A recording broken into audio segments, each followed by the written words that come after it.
자, 오늘 하나님 말씀은 베드로전서입니다. 베드로전서 3장 13절부터 22절까지 말씀입니다.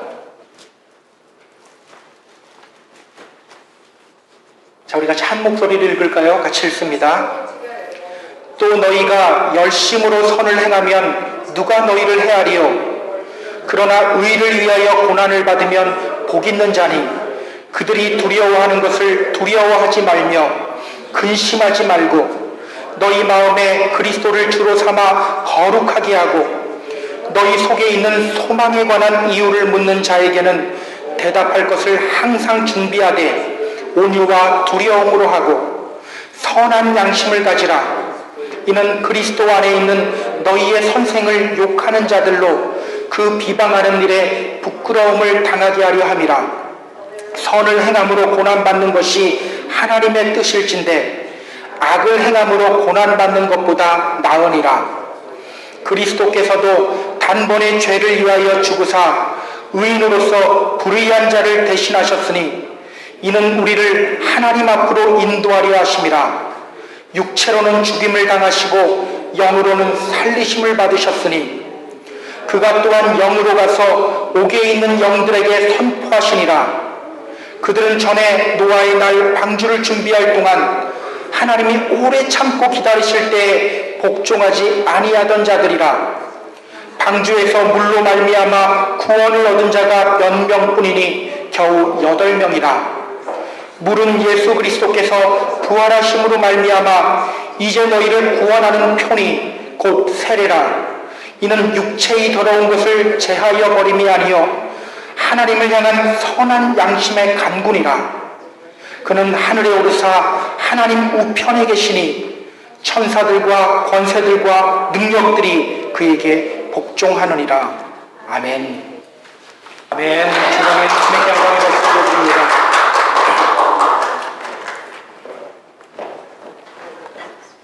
제가 이 찬양 가사를 몰랐는데 들으면서 느끼는 거예요. 굉장히 감동이 오네요.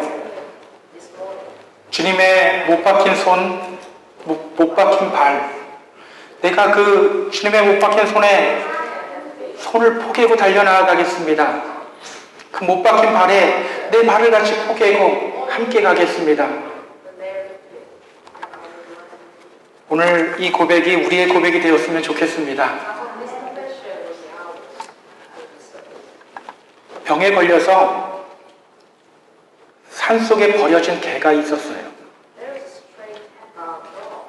주인에게 버림받은 그 개는 살기 위해 울부짖습니다. 마침 한 등산객이 그 개를 발견했고 그는 자기 집으로 그 개를 데리고 와서 극진히 보살펴 주었어요. 개는 빠르게 회복되었고 건강을 되찾게 됩니다. 그렇게 그 개는 새로운 주인을 만납니다. 그러던 어느 날 밖에 나간 주인이 밤늦도록 돌아오지 않아요. 갑자기 개가 안절부절 못하며 지저대기 시작합니다. 그리고 급기야는 자신의 목줄을 끊고 어디론가 달리기 시작합니다.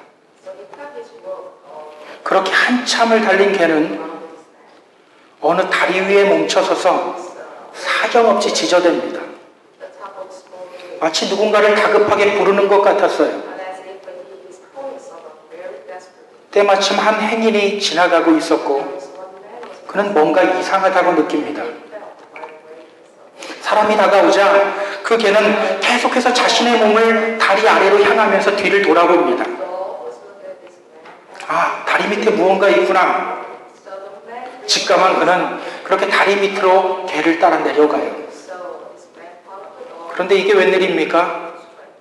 거기에는 한 사람이 칼에 찔린 채 피를 토하며 신음하고 있었어요.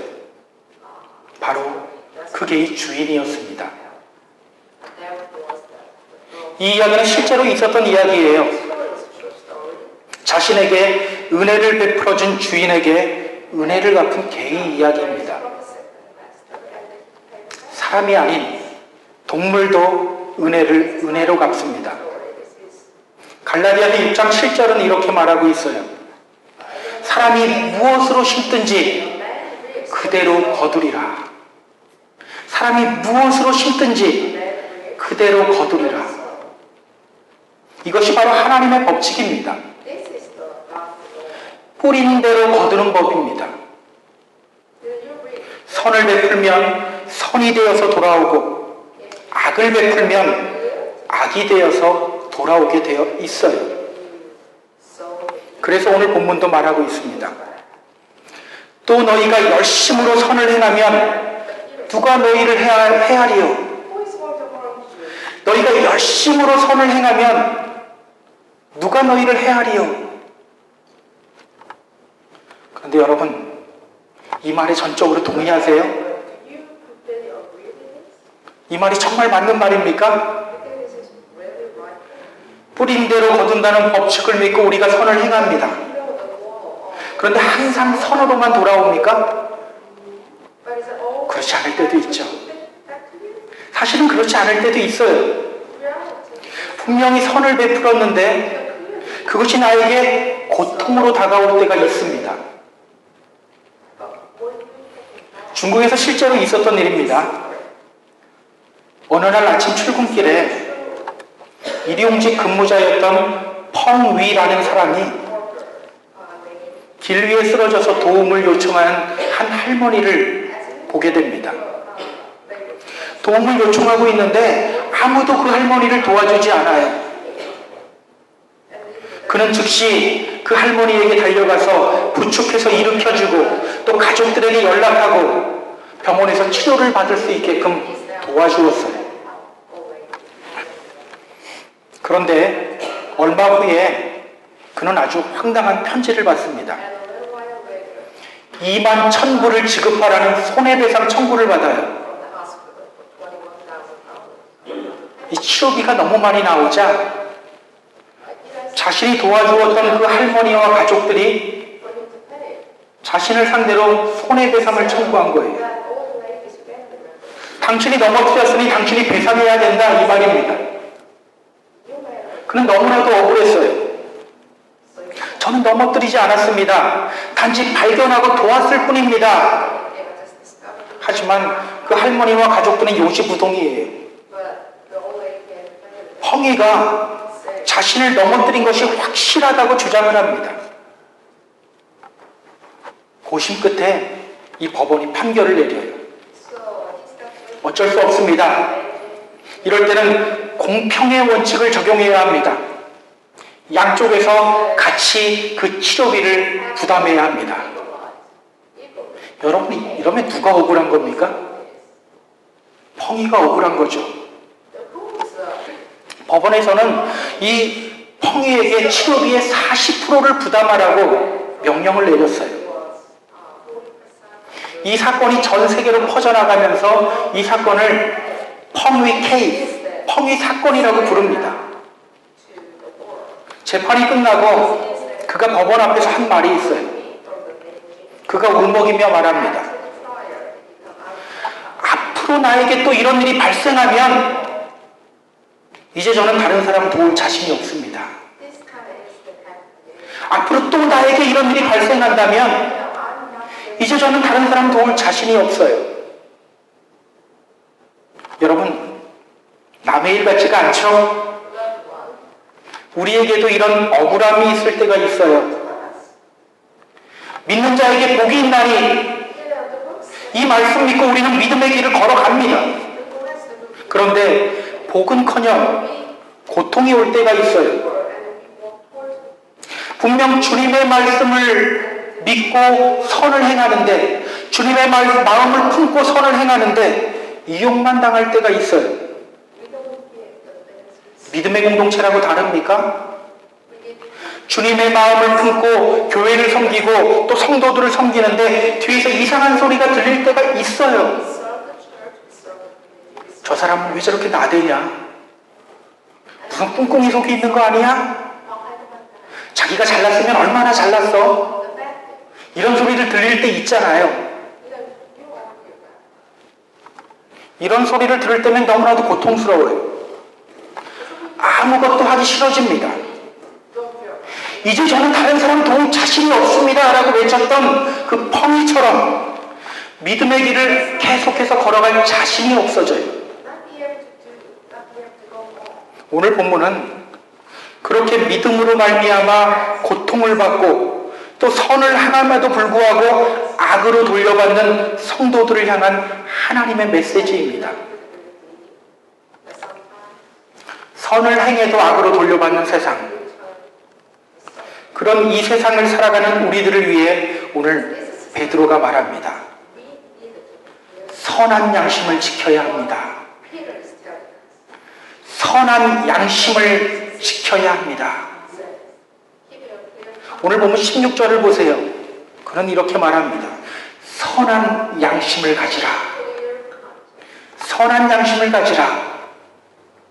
21절 마지막 부분에서도 말합니다. 하나님을 향한 선한 양심의 간군이라. 하나님을 향한 선한 양심의 간군이라. 이렇게 베드로는 선한 양심이라는 표현을 2번이나 사용하고 있어요. 여러분, 선한 양심이 뭘까요? 성경에 보면 이 선한 양심이라는 표현이 종종 나옵니다. 바울도 이 표현을 사용했어요. 착한 양심이라는 표현을 사용했어요. 여러분 한번 생각해 보세요. 왜 성경은 그냥 양심이라고 하지 않고 선한 양심이라고 표현하고 있을까? 정말 좋은 양심이 선한 양심일까요? 알버트 슈바이처 박사는 양심에 대해서 이렇게 말했어요. 양심이란 우리 마음에 들리는 하나님의 음성이다. 우리 마음에 들리는 하나님의 음성이 양심이다. 그러면 그냥 양심이라고 표현하면 되지 않습니까? 그런데 굳이 선한 양심이라고 표현하고 있어요. 믿지 않는 사람들의 양심은 나쁜 양심입니까? 그렇지 않죠. 무신론자였던 프로이드라고 하는 유명한 심리학자 역시 양심에 대해서 이렇게 이야기했어요. 양심이란 인간이 죄에 빠지지 않도록 보호하는 최후의 안전장치이다. 양심은요, 어떤 행위에 대해서 옳은 것인지 그른 것인지 선인지 악인지 판단하는 도덕적 잣대입니다. 원래가 선한 거예요. 사람이 양심의 소리를 무시하기 때문에 문제가 되는 거지 양심 자체는 선한 것입니다. 그런데 오늘 베드로는 그냥 양심이라고 표현하지 않아요. 굳이 선한 양심이라고 표현합니다. 왜일까요? 오늘 베드로가 편지를 쓰고 있는 대상이 누구인지를 살펴보면 그가 왜 선한 양심이라는 표현을 썼는지 우리는 알 수가 있습니다. 베드로전서를 쓰면서 베드로는 그 편지의 대상을 이렇게 표현해요. 우리가 몇 주 전에 봤었죠? 흩어진 나그네. 흩어진 나그네. 예루살렘에서 있었던 그 핍박으로 인해 고향을 떠나 각 나라로 흩어진 믿음의 형제들을 의미합니다. 그들은 자신의 믿음을 지키기 위해서 타국으로 떠났어요. 언어의 불편함이 왜 없었겠어요? 문화의 차이에서 오는 불편함이 왜 없었겠습니까? 그럼에도 불구하고 그들은 자신의 고향을 떠나 다른 나라로 갑니다. 왜? 믿음 지키기 위해서. 예수 그리스도를 향한 그 믿음을 지키기 위해서. 그러면 뿌린 대로 거둬야 합니다. 복을 받아야 해요. 그 삶이 조금 더 나아져야 합니다. 그런데 결과가 어떻게 나타납니까? 여러분, 갑바도기아라는 곳 기억하세요? 갑바도기아. 오늘 베드로가 편지를 쓰고 있는 대상 중에 갑바도기아라는 도시가 있어요. 그들이 어디에 살았죠? 땅 속에 살았어요. 굴을 파서 땅 속으로 들어가서 살았습니다. 분명히 믿음을 지키기 위해서 고향을 떠났는데 그들은 번듯한 집에서 살지 못해요. 땅 속으로 들어갑니다. 믿음 지키기 위해서 또 땅 속에 숨어 들어가야 했어요. 그들이 얼마나 고통스러웠을까요? 바로 이들을 향해서 오늘 베드로가 말하는 겁니다. 선한 양심을 지켜야 합니다. 선한 양심을 지켜야 합니다. 그럼 이 선한 양심이 뭘까요? 도덕이나 윤리를 이야기하는 것이 아닙니다. 우리는 이 양심이라는 말을 들으면 도덕이나 윤리를 생각하잖아요. 그러나 선한 양심은 도덕이나 윤리적 용어가 아니에요. 신앙적 용어입니다. 양심은 무엇이 옳은지 무엇이 그른지를 구분하는 그 기준이에요. 그러나 선한 양심은 그것 이상입니다. 옳고 그름을 구분해서 하지 말아야 될 것을 하지 않는 것이 양심이라면 이 선한 양심은 선이 악이 되어 돌아온다고 할지라도 고통이 되어서 돌아온다고 할지라도 끝까지 그 길을 걸어가는 것, 그것이 바로 선한 양심입니다.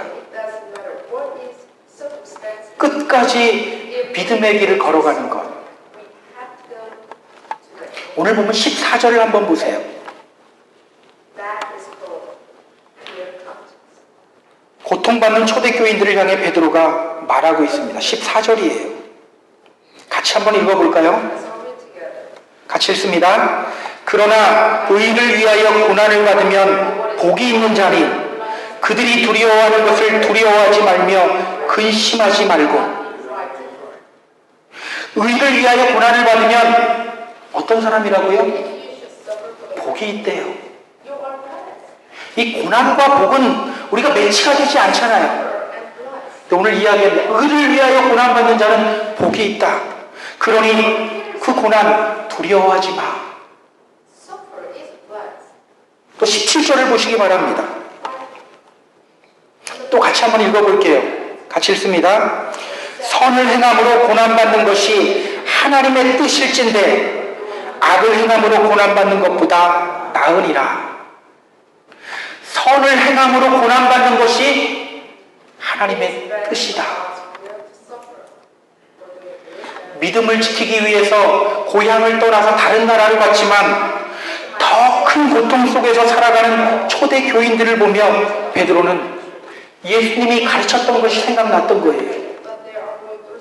예수님이 살아계실 때 산 위에서 설교하시면서 예수님은 말씀하셨어요. 의를 위하여 박해받는 자는 복이 있나니 천국이 그들의 것이다. 의를 위하여 핍박받는 자가 복이 있다. 천국이 그들의 것이다. 그 말씀을 생각하며 초대교인들을 향해 외치고 있는 겁니다. 여러분, 믿음 지키는데 고난이 옵니까? 의를 위하여 살아가는데 고통이 옵니까? 두려워하지 마세요. 근심하지 마세요. 선을 행함으로 고통받는 것, 믿음의 길을 걸어가며 고난받는 것, 그것이 하나님의 뜻입니다. 포기하지 마세요. 멈추지 마세요.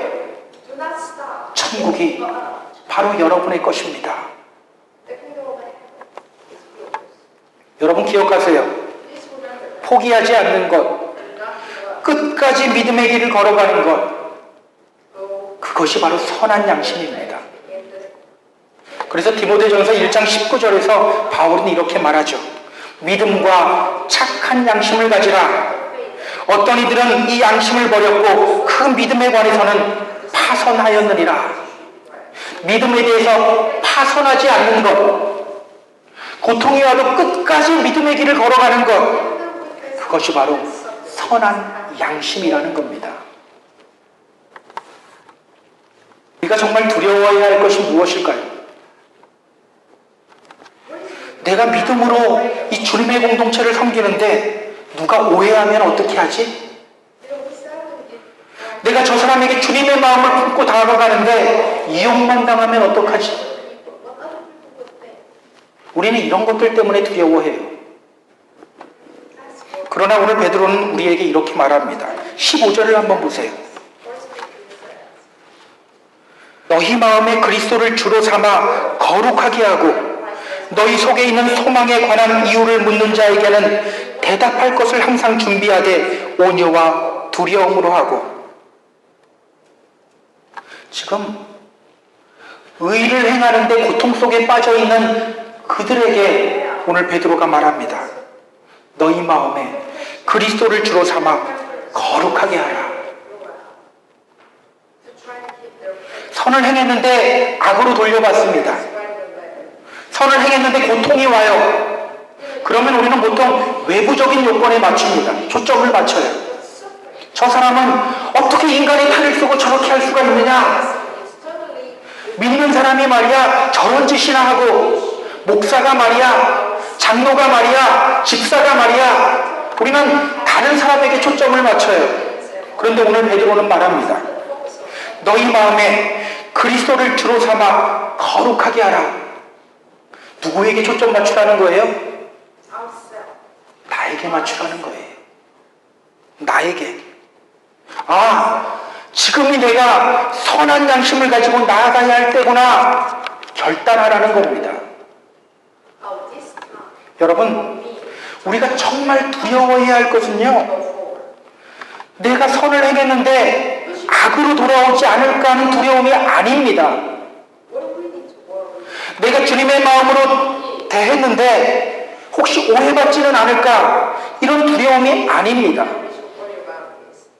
내가 얼마나 주님 앞에 온전히 서 있느냐, 그렇지 않느냐, 혹시 내가 멈춰 서 있느냐, 선한 양심을 가지고 끝까지 달려가고 있느냐, 이거예요.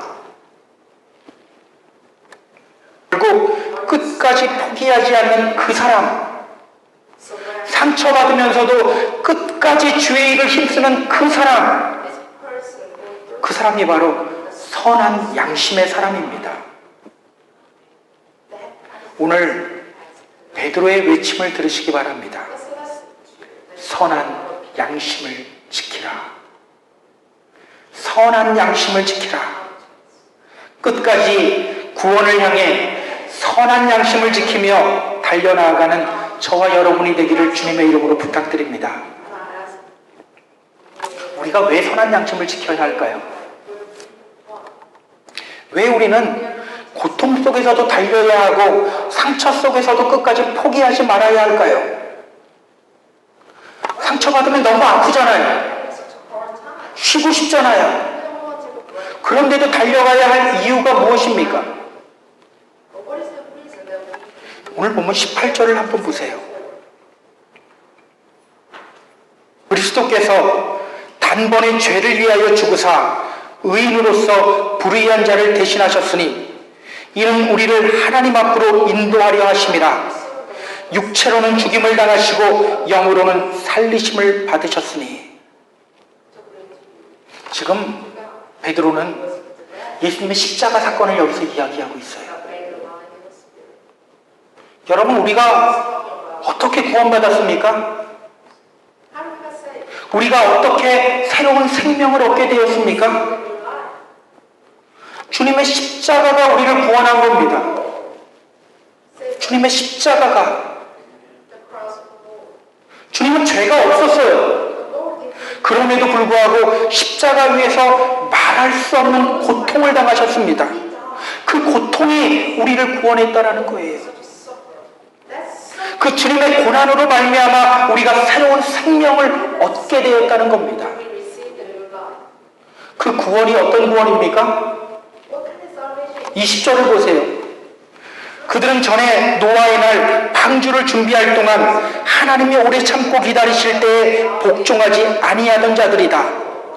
방주에서 물로 말미암아 구원을 얻은 자가 몇 명뿐이니 겨우 8명이라. 여러분, 노아 시대 때 노아의 방주가 구원한 사람이 총 몇 명입니까? 8명. 그러면 주님의 이 십자가의 구원은 몇 명을 구원했습니까? 성경은 말하죠. 누구든지 주의 이름을 부르는 자는 구원을 받으리라. 몇 명입니까? 누구든지. 우리 모두를 다 구원했다는 거예요. 우리가 믿음으로 말미암아 고난당해도 포기하지 말아야 할 이유입니다. 주님의 고난의 길을, 주님이 그 고난의 길을 걸어가심으로 말미암아 우리를 살렸기 때문에, 우리는 그 주님을 따르는 제자이기 때문에, 우리 역시 고난을 당하며 믿음을 지킬 때 우리의 영이 살기 때문에,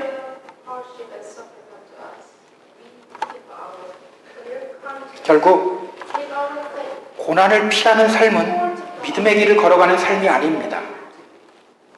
고난이 두려워서 포기하는 삶은 제자됨을 포기하는 겁니다. 예를 들어 볼까요? 주님이 나에게 함께 모여 기도할 것을 명령하셔요. 그런데 그 자리만 나가면 보기 싫은 사람이 있어요. 다시는 엮이고 싶지 않은 사람이 있어요. 그 사람만 보면 예전 기억들이 나면서 너무나도 고통스러워요. 그러면 어떻게 해야 됩니까? 나가지 말아야죠. 그러면 포기하는 거라는 거예요. 주님의 제자는 그 자리로 나아갑니다. 주님의 음성에 순종합니다. 그럴 때 영이 살게 되는 거예요. 피하면 육신은 좀 편하고 마음은 좀 편할 수 있어요. 그러나 영이 죽어버려요. 우리가 고통의 자리로 나아갈 때 우리의 영이 산다는 겁니다. 여러분 기억하세요. 제자의 삶은 원래가 고통스러운 삶입니다. 고난의 길을 걸어가야 하는 삶이에요. 끊임없이 다가오는 시험과 싸워야 하는 삶입니다. 때로는 눈물을 흘리며 걸어가야 하는 길입니다. 그래도 우리는 그 길을 걸어가야 합니다. 왜? 주님으로부터, 우리가 끝까지 걸어갈 때 주님으로부터 승리의 면류관, 의의 면류관을 받게 되기 때문에. 이 세상에서는요, 결승점에 가장 먼저 골이 난 사람이 승리의 면류관을 받죠. 하나님 나라는 그렇지 않아요. 끝까지 달린 사람, 끝까지 선한 싸움을 싸운 그 사람, 고통과 고난 중에서도 끝까지 포기하지 않은 그 사람, 그 사람에게 승리의 면류관이 쓰여지는 겁니다. 바울은 디모데후서에서 이렇게 고백했어요. 나는 선한 싸움을 싸우고 나의 달려갈 길을 마치고 믿음을 지켰으니 이제부터는 나를 위하여 의의 면류관이 예비되었다. 이제는 나를 위하여 의의 면류관이 예비되었습니다. 그가 어떻게 이런 멋진 신앙의 승리의 고백을 할 수 있었습니까? 나는 선한 싸움을 끝까지 싸웠습니다. 나는 달려갈 길을 끝까지 달렸습니다. 저는 믿음을 지켰습니다. 끝까지 선한 싸움을 싸웠기 때문에, 끝까지 달려갈 길을 달렸기 때문에, 끝까지 믿음을 지켰기 때문에 고백하는 겁니다. 이제 나를 위하여 의의 면류관이 예비되었습니다. 바울이 얼마나 많은 고통을 당했죠. 가는 곳마다 핍박을 당했어요. 때로는 돌에 맞아 기절하기도 했습니다. 옷이 벗겨진 채로 채찍에 맞기도 했어요.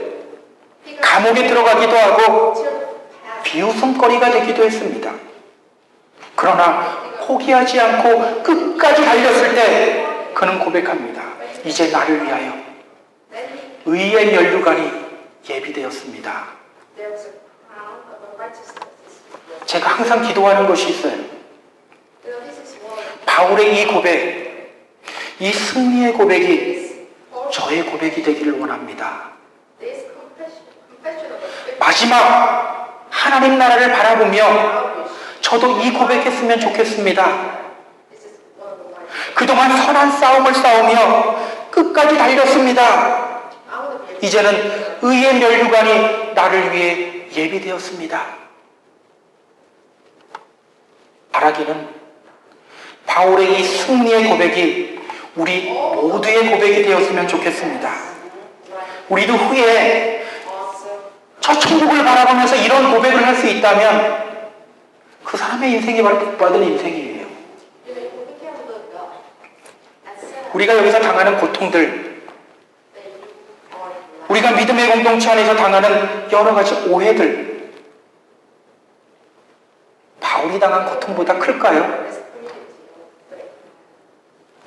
선한 양심을 지키는 자리로 나아가시기 바랍니다. 주님의 십자가를 바라보며 함께 선한 양심의 자리로 나아가시기 바랍니다. 우리가 선을 행하되 낙심하지 말지니 포기하지 아니하면 때가 이름에 거두리라. 인내로 끝까지 주님의 길을 걸어 나아가시기를 결단하는 저와 여러분이 되기를 주님의 이름으로 부탁드립니다. 벌써 2년이나 됐네요.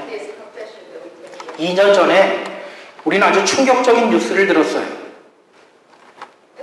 리비아에서 IS를 추종하는 무장 괴한들이 이집트 기독교인 21명을 총으로 죽이는 사건이 있었습니다. 기억하세요? 그들은 그 끔찍한 참수 동영상을 인터넷에 올렸어요.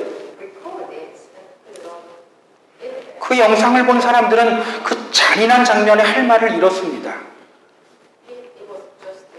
마이클 브라운이라고 하는 분이 그 사건을 조사하고 칼럼을 썼어요. 그분의 조사에 의하면 이 21명의 콥트 기독교인들은 죽지 않을 수 있었습니다. IS 대원들은 그들에게 먼저 예수를 부인할 것을 요구했어요. 그러면 살 수 있다고 했어요. 그러나 그들은 주님을 부인하지 않았습니다. 참수당할 것을 알면서도 믿음을 포기하지 않았습니다. 끝까지 믿음을 지켰어요. 그렇게 그들은 죽음을 맞이했어요. 그들의 포기하지 않는 믿음, 고개가 숙여집니다. 이것이 선한 양심이에요. 그런데 이 마이클 브라운이라는 분이 이 사건을 조사하면서 또 알게 된 사실이 있습니다.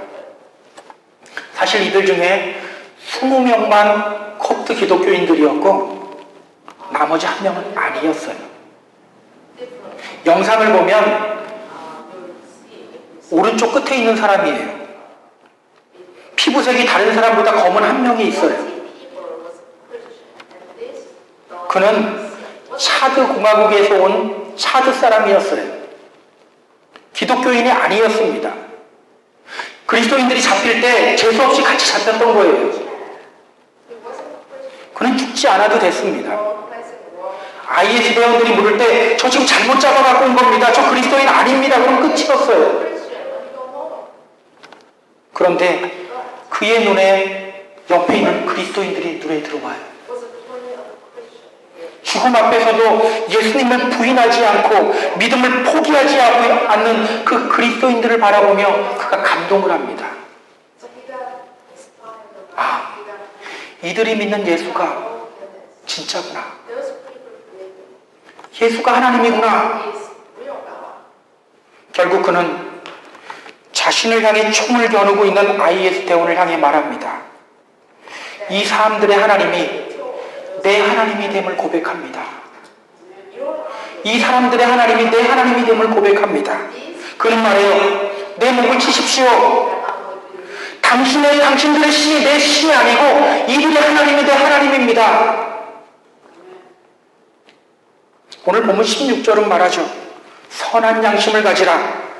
이는 그리스도 안에 있는 너희의 선생을 욕하는 자들로 그 비방하는 일에 부끄러움을 당하게 하려 함이라. 선한 양심이 믿지 않는 자들을 감동시킨 거예요. 선한 양심이 믿지 않는 자들을 그리스도께로 인도한 겁니다. 오늘 이 시간 선한 양심을 지키는 제자가 되기를 결단했으면 좋겠습니다. 믿음의 길이 고통스럽습니까? 자꾸 이용만 당합니까? 선을 심어도 자꾸 악으로 돌아옵니까? 자꾸 오해 속으로 들어갑니까? 그게 믿음의 길이에요. 주님이 주신 땅으로 나아가는 그 길은 정말 수많은 적들과 견고한 성들을 넘어야 하는 길입니다. 믿음으로, 주님이 주시는 담대함으로 끝까지 달려나가는 저와 여러분이 되기를 바랍니다. 그렇게 선한 양심의 사람이 되는 우리 모두가 되기를 주님의 이름으로 축원합니다. 자, 이 시간 우리 함께 찬양하기를 원합니다. 주님이 주신 땅으로 한 걸음씩 나아갈 때에 수많은 적들과 견고한 성이 나를 두렵게 하지만 주님을 믿는 그 믿음으로, 주님을 의지함으로 말미암아, 담대함으로 말미암아 끝까지 달려나가겠습니다.